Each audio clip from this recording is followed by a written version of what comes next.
सुबह की शुरुआत में ही खुद की गुलामी। डब्बा है खाली और बाल्टी है इस दूध की दीवानी। और फिर मैंने इस बाल्टी को उठाया और डब्बे में इस दूध को मिलाया और फिर इस बाल्टी को खाली कर दिया और इस ढक्कन को डब्बे के मुंह पर रख दिया और फिर इस कटोरे में आटे को उठाया और फिर मैं अपनी गाय के पास चला गया और जाके आटे को इसके आगे मिला दिया और फिर इसका दूध निकाल दिया। और ये हमारा कटरा थोड़ा नाराज सा लग रहा है क्योंकि इसको अपनी माँ का दूध पीने का मन कर रहा है और मैंने इसको इसकी माँ का दूध पिला दिया, मगर फिर भी ये नाराज है। और दोस्तों फिर मैं अपने घर को जाने लगा और फिर रास्ते में इस बाल्टी को हवा में लहराने लगा और इसको लेकर मैं आगे बढ़ने लगा। और फिर मुझे रास्ते में मिला ये बगुला जो अकेला तनहा तनहा इस खेत में घूम रहा है और अपने दोस्तों को ढूंढ रहा है जो मिलने का नाम ही नहीं ले रहे।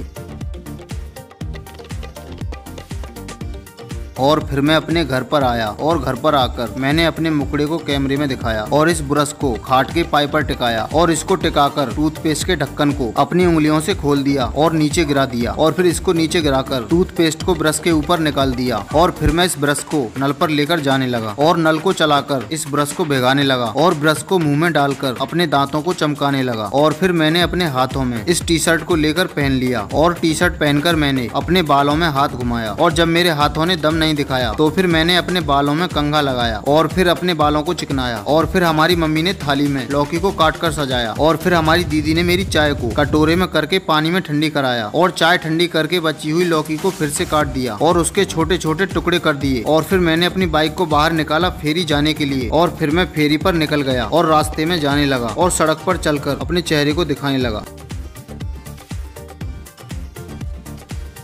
और फिर मैंने फेरी पर पहुंचकर अपने माइक को चालू कर दिया और फिर मैंने फेरी पर देखा कि ये कुत्ता मुझसे डर के जाने लगता है, लेकिन ये क्या, ये तो चला ही जाता है। और फिर मुझे ये बच्चे दिखाई देते हैं जो अपने खेल में पूरी तरह से डूबे हुए हैं और फिर मैं इन बच्चों को देखकर गुमशुदा सा हो जाता हूँ। और दोस्तों फिर इस गाँव में बहुत तेजी से बारिश होने लगती है जिसकी वजह से मेरी पूरी पिन्नी भीग जाती है और ये पिन्नी मेरी बाइक के सामान को भीगने से बचाती है, जिसकी वजह से मेरी बाइक पर टंगा सामान भीगने से बच जाता है। लेकिन दोस्तों मैं बारिश में पूरा भीग जाता हूँ और बारिश में भीगते हुए अपने घर पर आ जाता हूँ और बारिश की वजह से ही मेरी जेब में रखे सेल के सारे पैसे भीग जाते हैं जिनको मैं सूखने को रख देता हूँ। और दोस्तों फिर मैं इस खाट को बिछा देता हूँ और इस खाट पर लेटकर सोने लगता हूँ और अपनी नींद को पूरी करके घर से बाहर जाने लगता हूँ और फिर अपनी धनों को बाहर निकालता हूँ और फिर अपनी मम्मी की दवा को उठाता हूँ और इसमें से दवाई के पर्चे को निकाल लेता हूँ और मम्मी को दवा दिलाने ले जाता हूँ। और फिर हम डॉक्टर की दुकान पर आ जाते हैं और फिर मैं डॉक्टर की दुकान पर बैठ जाता हूँ और डॉक्टर साहब मेरी मम्मी को देखने लगते हैं और मम्मी को देखकर डॉक्टर साहब दवा लिख देते हैं और मैं इस पर्चे को स्टोर वालों को दे देता हूँ और स्टोर वाले दवा निकाल देते हैं। और फिर मैं घर पर आ जाता हूँ और फिर मुझे मेरे गांव में ये कुत्ता दिखाई देता है जो इस घर की रखवाली कर रहा है और फिर मैं आगे को बढ़ जाता हूँ और फिर तभी मुझे रास्ता रोके ये महाराज दिखाई देते हैं जिन्होंने सड़क को अपना विश्राम गृह बना लिया है। और दोस्तों फिर मेरी दीदी मसाले तैयार करने लगती है जिसमें वो धनिया डालकर लहसुन नुकाती है और दोस्तों फिर ये आलू छीलकर बैगन काट देती है और मसालों को कटोरी में तैयार करके रख देती है। और मैं इस सुई में धागा डालने लगता हूँ और इसमें धागा डाल देता हूँ और धागा डालकर इस थैले को सिलने लगता हूँ और इस थैले को सिलकर इसमें अस्तर की गड्डी को उठाकर रख देता हूँ। और दोस्तों फिर मैं इस मोबाइल को साफ करने लगता हूँ। और दोस्तों फिर हमारे यहाँ पर मेरी बहन आलू की पकौड़ी बनाती है और इनको कढ़ाई में सेकने लगती है। और दोस्तों फिर मैं दुकान से दही लेने जाता हूँ और इस दही को लेकर अपने घर को आता हूँ और फिर मैं कटोरे को लाता हूँ और इस कटोरे में इस दही को कर देता हूँ। और दोस्तों फिर मुझे ये कबूतर दिखाई देता है जिसे बहुत गहरी चोट लग गई है जिसकी वजह से ये उड़ नहीं पा रहा है।